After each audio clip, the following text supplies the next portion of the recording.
हाँ, तो दोस्तों वेलकम टू माय चैनल।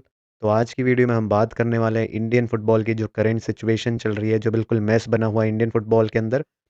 इस सिचुएशन को हमने डिस्कस करा है नन अदर देन हैरी भाई आका क्यूरियस हैरी। उनके साथ हमने सवाल जवाब करे, Q&A एक तरीके से।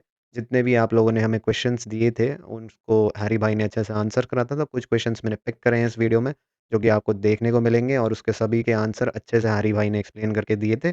पर उससे पहले अगर आप लोग चैनल पर नए हो तो यार चैनल को सब्सक्राइब कर दो, वीडियो को लाइक कर दो और दोस्तों के साथ शेयर कर देना, ठीक है? चलिए लेट्स गेट स्टार्टेड। एक का सवाल है, क्या हम आईएसएल इस सीज़न एक्सपेक्ट कर सकते हैं? आई थिंक अगर होगा तो एक यहाँ पे टूर्नामेंट बेस्ड होगा, कोई प्रॉपर लीग आपको जिस तरह से होता था वैसा नहीं होगा, बिकॉज अब आपके पास टाइम नहीं है।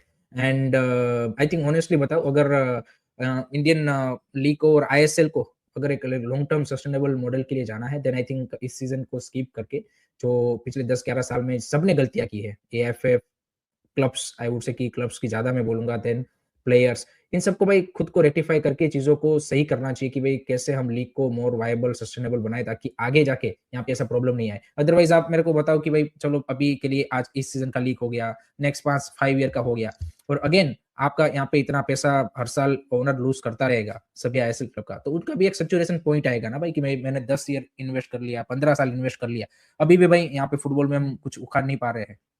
तो again we will be in the same situation. तो आई थिंक प्रायोरिटी होनी चाहिए कि लॉन्ग टर्म सस्टेनेबल मॉडल की तरफ हम कैसे आगे बढ़े एंड उसके लिए क्या क्या जो चीजें हैं वो हमें सही करनी चाहिए, उसके ऊपर अगर स्टेक होल्डर्स बात करते तो ज्यादा बेटर होता। बट एट द मोमेंट जो पूरा डिस्कशन हो रहा है, मीटिंग्स हो रही है, उसकी प्रायोरिटी ज्यादा इस सीजन की लीग दिख रही है कि भाई इस सीजन का लीग कैसे भी हो जाए, चाहे उसके लिए एक छोटा सा टूर्नामेंट टाइप ही कर ले, बट दिखाने के लिए ऑन पेपर आप बोल सकते हो कि यहाँ पे 25-26 का सीजन हो गया, जबकि उसकी उस तरह से वैल्यू या फिर जो आपकी फुटबॉल पॉइंट ऑफ व्यू से, डेवलपमेंट के पर्सपेक्टिव से, आई डोंट थिंक सो कि इट विल ऐड वैल्यू।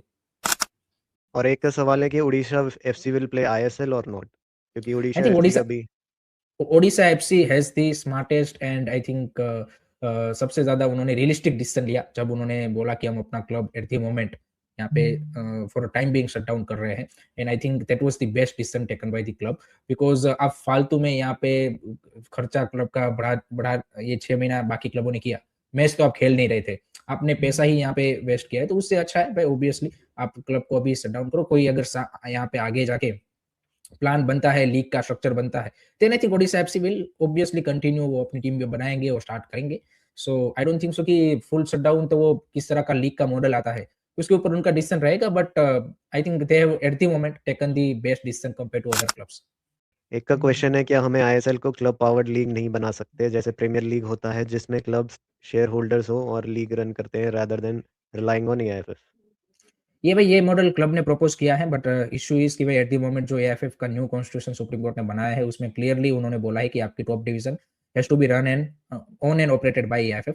तो इस चीज को यहाँ पे लागू करने के लिए यहाँ पे एएफएफ को अपने कॉन्स्टिट्यूशन में चेंज करना पड़ेगा and matter at the moment is in court. So AFF बोल रहा है कि भाई मैटर सब जुडिस है, तो हम ये कॉन्स्टिट्यूशनल चेंज नहीं करेंगे। और दूसरा एक प्रमोशन डेलीगेशन, ये दो क्लोज कॉन्स्टिट्यूशन में ऐसे है जो कि ये जो आप मॉडल बोल रहे हो और ये जो क्लबों ने भी एएफएफ के सामने रखा था उसको रियलिस्टिक बनाने में एट द मोमेंट एक बड़ा हर्डल है। So let's see how they are gonna sort it out legally, कोई यहाँ पे कोई वे फाइंड कर पाते हैं, then and then only it's possible, otherwise ये यहाँ पे एट द मोमेंट नहीं हो पॉसिबल हो पाएगा आई थिंक। सो देखते हैं।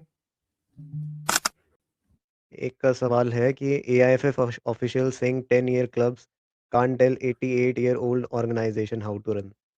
हाँ, वो अभी जो क्लब्स ने बोला है कि भाई हम 10 करोड़ आपको नेक्स्ट ईयर से देंगे और वो सारी चीजें हैं, तो भाई देखिए हर किसी का मैंने बोला ना कि कोई रिस्पॉन्सिबिलिटी अकाउंटेबिलिटी सब किसी को लेनी नहीं, सबको अपना पावर इको दिखाना है। तो या फिर बोलेगा कि भाई आप हमको कैसे ये बोल रहे हो, क्लब बोलेगा हमका ये हमारा मर्जी है, तो ऐसे ही बस ऐसे ही चल रहा है भाई, अदरवाइज तो ये मैटर सोल्व हो गया होता।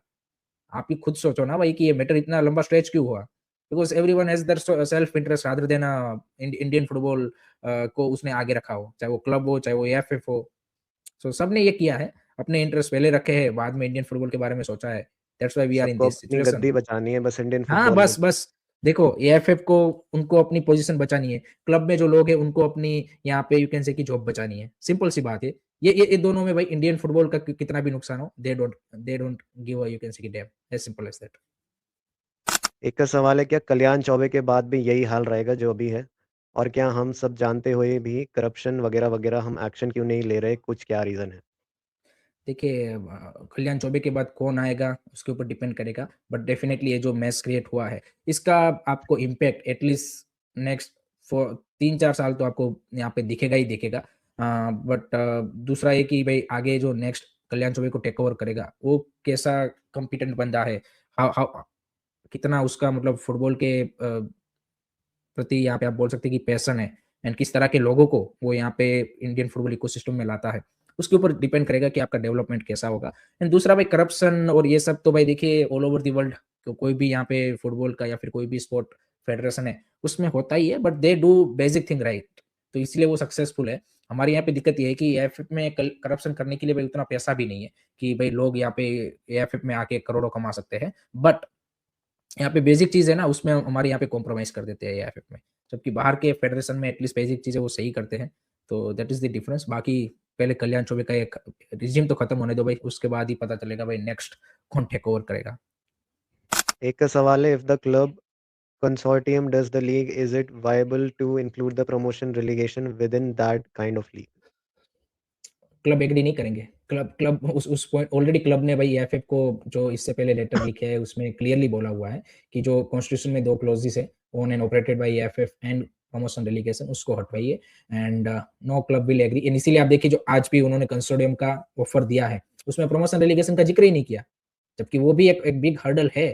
आप बोल रहे हो कि कंसोर्टियम बना के हम लीग करेंगे, but what about the promotion and relegation? आपको लगता है कि आई लीग क्लब और वो सब अब चुप बैठेंगे और वो इसके रिगार्डिंग कोई यहाँ पे वो नहीं करेंगे शोर-शराबा कि भई अगेन वो फिर वो सुप्रीम कोर्ट में जाएँगे। ये अगर एएफएफ इस मॉडल को एग्री करता है, again people will go to the court and बोलेंगे कि भई ये प्रमोशन रेलीगेशन नहीं कर रहे हैं। तो ये मैटर खींचेगा फिर अगेन।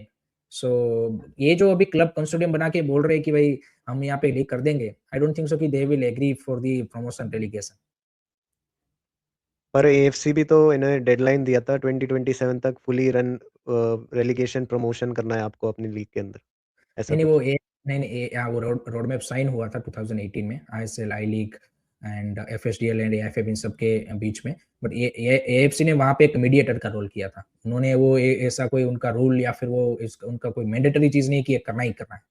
उन्होंने एक मीडिएटर बन के सभी पार्टीज़ को साथ में बिठा के जैसे भी स्पोर्ट मिनिस्ट्री कर रहा है। स्पोर्ट मिनिस्ट्री लीग कराने के लिए जैसे एएफएफ क्लबों को साथ में मिला के कोशिश कर रहा है, सेम वे एएफसी ने उस टाइम पे एक बोला कि भई इस तरह का रोड मैप आप बनाइए और इस तरह से आगे बढ़िए। तो वो आपके लिए अच्छा रहेगा एज़ अ कंट्री, आपकी लीग स्ट्रक्चर को डेवलप करने में। तो उस टाइम पे सबने एग्री किया था, बट वो फॉलो करना, नहीं करना आपको पता ही है कि इंडियन इंडियन फुटबॉल में कितने लोग फिर वो उस तरह से रूल को फॉलो करते हैं। का सवाल है, people who killed Indian football are AIFF, Paul मसिया, state FS, CEO and agent और academy coaches who buys coaching degree through money, और छठवां स्पोर्ट्स मिनिस्ट्री। आई एग्री, एडिट बॉय आपने मतलब बिल्कुल एकदम हिट ऑन द नेल्स वाली चीज़ कर दी है। तो या completely agree. I think this are the people who are responsible for the destroyment of the Indian football. इसको आप फिर अब ऑर्डर आपने आपके हिसाब से कर सकते हो, but yeah this are the people who are responsible 100%। सब नहीं होगा, सब में एक्सेप्शन होगा। एएफएफ में भी एक आध दो बंदे अच्छे होंगे, स्टेट एफएस में भी कोई यहाँ पे एक आध स्टेट अच्छा काम कर रहा है, एक दो सीईओज में भी एक दो लोग अच्छे होंगे, एजेंट्स में भी कुछ लोग अच्छे होंगे, एकेडमीज में एक दो अच्छी होगी। बट ओवरऑल जनरलाइज अगर वे में हम देखें तो 80-90% सिस्टम में भाई यहाँ पे वो फ्लॉड लोग हैं, तो उससे ही ये नतीजा निकला है। आदित्य का सवाल है, OCI and PIOs can't solve these issue because other country will also bring their origin players, and also OCI PIO is not in our hands, but our club started youth project, then we get 100%, 100%। I think OCI POS जब होना होगा तब हो जाएगा। I think यहाँ के जो stake holders हैं, they need to prioritise 100% grass root and youth football and उसमें आईएसएल क्लबों को एज लीड लेना चाहिए, आईएसएल क्लब एंड एएफएफ को, because they are the at the top level. उनके नीचे पूरा सिस्टम फिर वो सस्टेन करता है। जो आपका ऊपर पैसा इन्वेस्ट होता है, वही आपका नीचे सिस्टम तक जाता है। तो 100% एग्री कि भाई यहाँ पे ओसीआई पीओएस के हम इंतजार करते रह गए और यहाँ पे कुछ काम नहीं करेंगे, then nothing is gonna change. OCI POI जब होना होगा, हो जाएगा। एंड जैसे आपने बोला कि वो हमारे हाथ में है भी नहीं, वो गवर्नमेंट के हाथ में है वो डिसीजन। उस टाइम पे मेन टाइम पे आपको भाई यहाँ पे जो grass root and youth football में जो फोकस करना चाहिए, वो प्रायोरिटीज देनी चाहिए। just शिवम का सवाल है, the salaries need to go down as soon as possible, there must be a strict salary cap implemented and back hand transactions need to stop, the Anwar Ali case is a proper showcase of it. Shivam भाई, इसमें सबसे मैं आपको एक simple सा question पूछता हूँ। When your club official are involved in the deal, who wants a commission from the back channel, then how can you expect कि भाई सैलरी कैप स्ट्रिक्टली आप अप्लाई कर पाओगे? आप सिंपल सा मेरे को ये एक चीज बताओ। देखो, एक लोग बोल रहे कि प्लेयरों की सैलरी इन्फ्लेटेड है। प्लेयरों की सैलरी आप मेरे को बताओ भाई कि इन्फ्लेटेड की किसने? प्लेयर ने तो आके नहीं बोला भाई मेरी सैलरी भाई 2 करोड़ होनी चाहिए।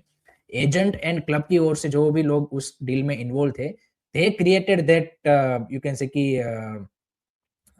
सिचुएशन की जहां पे उन्होंने बोला नहीं भाई इस क्वालिटी का इंडियन प्लेयर इतना इसका सैलरी होना चाहिए, जबकि हम सबको पता है क्वालिटी सबकी क्या है, सबकी क्या है।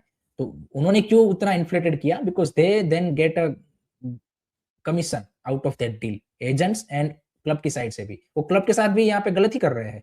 वो अपने क्लब के साथ ही खुद अपना पैसा बनाने के लिए यहाँ पे जो ओनर का पैसा है वो इस तरह से उन्होंने वेस्ट किया। तो सैलरी डाउन होनी चाहिए, बट ये इसके रियल जो कल्प्रिट है उनको तो आपको भाई यहाँ पे एड्रेस करना पड़ेगा ना। आप प्लेयरों की सैलरी 100% कट डाउन कीजिए, बिकॉज उनकी भाई सैलरी उनकी क्वालिटी के हिसाब से ज्यादा है। बट साथ में इन लोगों का भी यहाँ पे रिस्पॉन्सिबिलिटी अकाउंटेबिलिटी तय होना चाहिए। Without that it's not possible. And ये भाई जो स्ट्रिक्ट सैलरी कैप है, ये यहाँ पे आपके जो लीग ऑर्गेनाइजर्स है, आपके जो एएफएफ या फिर अभी जैसे बोल रहे कि क्लब हम यहाँ पे कंसोर्टियम बना के करेंगे, तो उसमें कितना, जैसे मैंने बताया कि भाई एक क्लब यहाँ पे बैकडोर डील कर लेगा तो दूसरा कर लेगा। तो ये तो क्लब को खुद को समझने की बात है कि भाई यहाँ पे अभी भी सैलरी कैप था, ऐसा नहीं था कि नहीं था। आपका 16.5 करोड़ का पहले था, फिर 18 करोड़ किया, सैलरी कैप था आपका। बट वो तो क्लब यहाँ पे खुद यहाँ पे जैसे इस तरह के ऑफिशियल्स पैसे बनाने के चक्कर में यहाँ पे बैकडोर डील करते थे, उससे यही चीज होगा भाई। और इन्हीं प्लेयर्स की बाहर वैल्यू 50 लाख से ऊपर नहीं है किसी की भी। नहीं है 100%। लास्ट क्वेश्चन ले लेते हैं आपके लिए, फिर आपको भी लेट हो रहा है।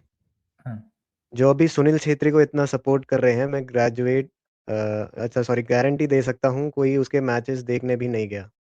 बिल्कुल 100%। I think out of 10 people 9 लोग जो सुनील छेत्री के बारे में बोल रहे कि उसका स्टेचू होना चाहिए, वो होना चाहिए, उन्होंने सुनील छेत्री को उतना देखा भी नहीं होगा खेलते। 100% ये सही बात है। मैंने बोला ना, वो खुद का अपना भाई वो एक क्या बोलते हैं कि सिंपैथी गेन करने के लिए यहाँ पे एक ऐसा पॉइंट रख दिया कि जिससे भाई लोग बोले कि वाह वाह ये बात तो सही कर रहा है, जबकि जो लोग जानते हैं रियलिटी उनको पता है कि इसका कोई लेना देना नहीं है इस चीज से।